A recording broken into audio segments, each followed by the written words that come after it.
মাত্র 5টা প্রশ্ন, কিন্তু এই 5টা প্রশ্নের মধ্যেই লুকিয়ে আছে পুরো অধ্যায়ের সবচেয়ে গুরুত্বপূর্ণ কনসেপ্ট। পরীক্ষায় ভালো নম্বর তুলতে চাইলে এই ভিডিওটা একদম মিস করবে না। Hello students, welcome to maths with Kanika ma'am. আজ আমরা কষে দেখি 20-এর 15 দাগের গুরুত্বপূর্ণ অঙ্কগুলো খুব সহজভাবে ধাপে ধাপে সমাধান করব।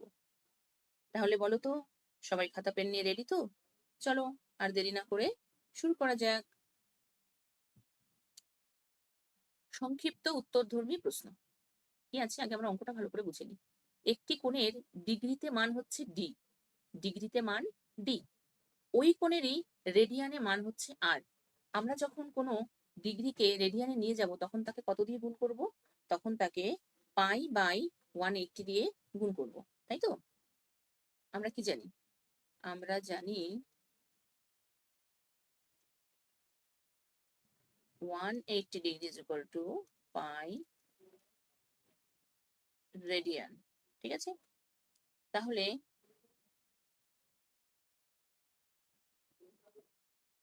আর হচ্ছে রেডিয়ানে মান, সেই মানটা কিসের সঙ্গে সমান? ডিগ্রিতে মান ডি। তাহলে এই ডিগ্রির মানটা যেটা আছে সেটাকেই আমি কিসে আনবো? সেটা আনবো আমি হচ্ছে রেডিয়ানে। তাহলে ডিগ্রিকে যদি আমি ডি কে যদি আমি পাই বাই 180 দিয়ে গুণ করি তাহলে তার রেডিয়ানে মান হয়ে গেল। তাহলে এই রেডিয়ানের মান আর এই রেডিয়ানের মান দুটোই সমান। তাহলে উভয় পার্শ্বে কি করবো? ডি দিয়ে ভাগ করে পাই। উভয় পক্ষকে ডি দিয়ে ভাগ করে পাই। তাহলে আর বাই ডি সমান সমান পাই বাই 180। তাহলে সুতরাং উত্তর হবে পাই বাই 180, পাই বাই 180। ঠিক আছে, ডিগ্রি থেকে রেডিয়ানে যেতে সবসময় আমরা পাই বাই 180 দিয়ে সরাসরি গুণ করবো, কোনো ভুল হবে না সেক্ষেত্রে। এবার বলা হচ্ছে কি 63 ডিগ্রি 35 মিনিট 15 সেকেন্ড পরিমাপের কোণটির পূরক কোণের মান নির্ণয় করো। পূরক কোণের মান মানে দুটো কোণের যোগফল 90 ডিগ্রি যদি হয় তাহলে একটি কোণকে আরেকটি কোণের পূরক কোণ বলা হয়। তাহলে আগে আমরা কি করব? এটাকে যে কোনো একটা এককে আনতে হবে, ডিগ্রিতে আনবো, ডিগ্রিতে এনে তারপরে তার মান আমরা বের করব। তাহলে আগে দেখি 63 ডিগ্রি 35 মিনিট 15 সেকেন্ডকে আমরা কি লিখতে পারি? 63 যোগ 35/60 যোগ 15/3600। এটাকে কি লেখা যায়? 63 যোগ 3600 লসাগু হলে এটা 60 দিয়ে গুণ হবে, মানে 5 ছক 30 শূন্য, 3 3 18 3 21 0 প্লাস 15। তাহলে এটা আসছে 63 যোগ 2115/3600। আমরা এখানে এটাকে যদি আবার লসাগু করে এই ক্যালকুলেশনটা করি এটা অনেক বড় ক্যালকুলেশন হয়ে যাবে। তাহলে আমরা প্রথমে কাটাকাটি কাকে দিয়ে কত দিয়ে যায় সেটা আগে করি। এখানে 5 শূন্য, দুটোকেই 5 দিয়ে যাবে। 4 5 20, 5 2 10, 3 5 15, 5 7 35, 5 2 10। আর এখানে 7 আর 2 9, এখানেও 9, এটাকেও 9 দিয়ে যাবে। 4 9 36, 63, 7 9 63, 8 9 72। তাহলে 63 যোগ 47/80। এখন পূরক কোণ আমাদের কত আছে? 90 ডিগ্রি মাইনাস এইটা। তাহলে আমরা লিখি, এখন 90 ডিগ্রি মাইনাস 63 প্লাস এটাকে আমরা লিখতে পারি 90 ডিগ্রি মাইনাস 63 ডিগ্রি মাইনাস 47/80। এটা আসে 27 মাইনাস 47/80। এইটার ক্যালকুলেশনটা যদি আমরা করি 80 লসাগু, তাহলে 7 8 56 6 আর 2 16 আর 5 21 2160 মাইনাস 47। এই ক্যালকুলেশনটা করলে আসে 2113/80। এইটাকে কিছু দিয়ে কাটাকাটি যাচ্ছে না, এটাকে আমি যদি সরাসরি ভাগ করি, ভাগ করলে আমি এটা পাবো 26 পূর্ণ 33/80। আবার এই 33/80কে যদি আমি 60 দিয়ে গুণ করি তাহলে আমি পাবো মিনিট। এটা আসবে 0 0 কেটে যাচ্ছে, 3 4, 99/4 means 24 পূর্ণ 3/4 মিনিট। 3/4 মিনিটকে আমি আবার 60 সেকেন্ড দিয়ে গুণ করবো, 60 দিয়ে। তাহলে 4 15, 15 3 15 45। তাহলে এটা হয়ে যাচ্ছে আমার সেকেন্ড। তাহলে এখানটা আমরা লিখতে পারি 26 ডিগ্রি 24 মিনিট 45 সেকেন্ড। তাহলে কোনটির পূরক কোণের মান কত? অতএব পূরক কোণ হবে 26 ডিগ্রি 24 মিনিট 45 সেকেন্ড। ঠিক আছে, এবার কি বলা হয়েছে, একটি ত্রিভুজের দুটি কোণের পরিমাপ এই এত এবং এত। তাহলে তৃতীয় কোণটির মান ডিগ্রিতে নির্ণয় করতে হবে। তাহলে আমরা কি জানি, ত্রিভুজের আগে যেটুকু জানি আমরা সেটা আগে লিখি, তারপরে লিখছি। আমরা জানি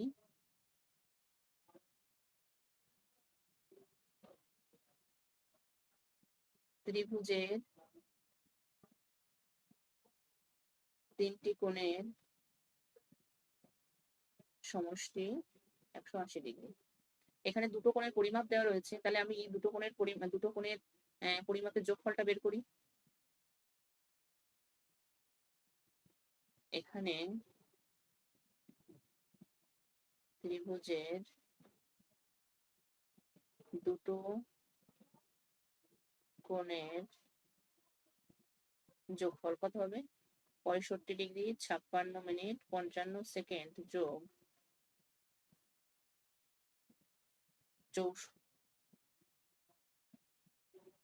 64 ডিগ্রি 3 মিনিট 5 সেকেন্ড। সেকেন্ড থেকে যদি যোগ করি তাহলে 0 0 সেকেন্ড ক্যারি 1 4, এটাও 0 0 মিনিট 1 ডিগ্রি ক্যারি করলে এটা 65 ডিগ্রি হয়ে গেল। 65 130 ডিগ্রি। তাহলে অতএব তৃতীয় কোণটির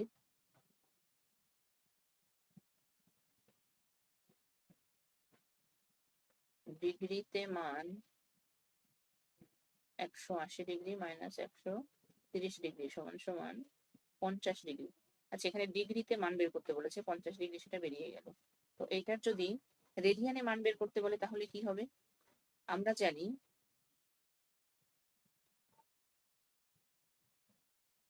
180 ডিগ্রি সমান সমান পাই রেডিয়ান।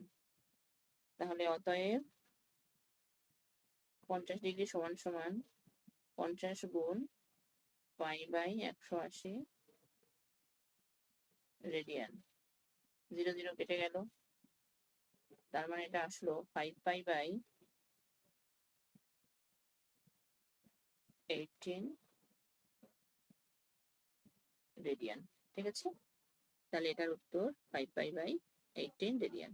এখানে ডিগ্রির বদলে যদি বৃত্তীয় মান থাকতো তাহলে এই উত্তরটা হতো। ঠিক আছে, মনে রাখবে গণিতে সফল হওয়ার একটাই উপায়, নিয়মিত প্র্যাকটিস করে যেতে হবে। প্রতিদিন অল্প অল্প করে অঙ্ক করো, দেখবে কঠিন অঙ্ক একদিন খুব সহজ মনে হবে। 4 দাগে কি আছে? একটি বৃত্তে 220 সেন্টিমিটার দৈর্ঘ্যের বৃত্তচাপ আছে। তার মানে এখানে এস আর্ক লেন্থ কত বলেছে? 220 সেন্টিমিটার। বৃত্তের কেন্দ্রে 63 ডিগ্রি পরিমাপের কোণ উৎপন্ন হয়েছে। তাহলে কোণ কত বলেছে? Theta 63 degree. তাহলে বৃত্তের ব্যাসার্ধের দৈর্ঘ্য নির্ণয় করো। ধরি ব্যাসার্ধের দৈর্ঘ্য কত? আর তাহলে আমরা একটা সূত্র জানি, কি জানি? S is equal to R theta. আমাকে কি বের করতে হবে? আর। তাহলে অতএব R is equal to S by theta. আচ্ছা, এখানটায় 63 ডিগ্রি আছে, এই ডিগ্রিটাকে যদি আমি রেডিয়ানে নিয়ে আসি তাহলে কি হবে? ডিগ্রিকে আমাকে গুণ করতে হবে π/180, π/180। ঠিক আছে, তাহলে এটা হবে 63 π/180। তাহলে যে R is equal to S by theta, S এর মান কত এখানে? 220, আর থিটার মান 63 π/180। এটাকে যদি আমি লিখি 220 গুণ 180/220, 63 পাই। তাহলে ক্যালকুলেশন যদি আমি করি, আচ্ছা পাই পাই মানে এখানে 22-এর 7 লিখে যায়, আরো ছোট করা যায়। তাহলে 220 গুণ 180 বাই 63, এটা গুণ হয়ে যাবে 7, এটা হবে 22। 22 দিয়ে কাটলে এটা 10, 7 দিয়ে কাটলে এটা 9, 9 দিয়ে কাটলে এটা 20। তাহলে উত্তর আসবে 200। তাহলে বৃত্তের ব্যাসার্ধের দৈর্ঘ্য হবে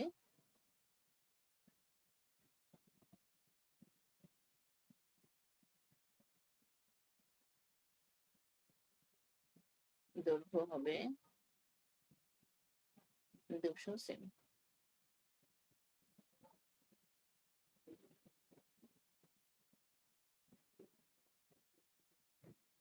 ঠিক আছে, দেখো এখানে s is equal two r theta ব্যবহার করার আগে কোণকে অবশ্যই রেডিয়ানে পরিবর্তন করে নিতে হবে। ঠিক আছে,